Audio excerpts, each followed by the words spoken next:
Hello, now we will solve the following exercise using the Python language. Write a Python script that receives two numbers from the user and print the value of the first number divided by the second.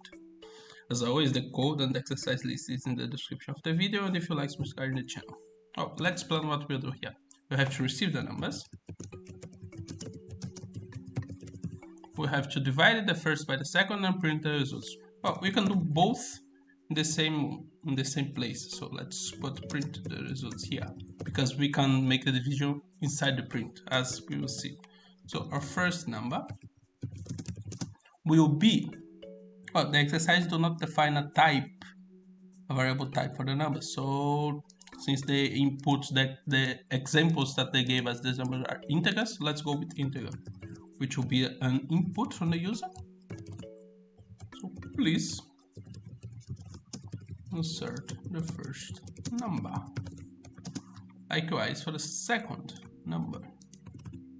A second number will be, please insert the second number, which is also input from the user, and an integer.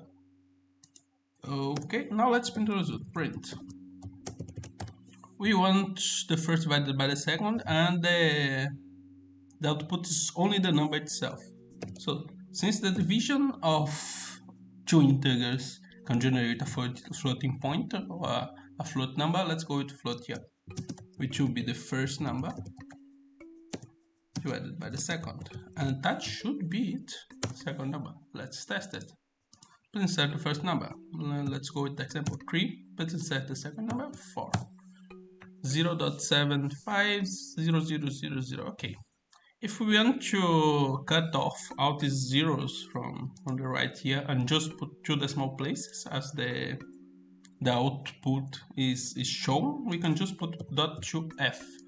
This .2 signifies the number of decimal places that we want. So for example, if we wanted 5 decimal places, we should put .5. But since the output example is with 2, we'll go with 2. Let's do it again just to check. 3 and 4, 0.75, and that's it. Thank you.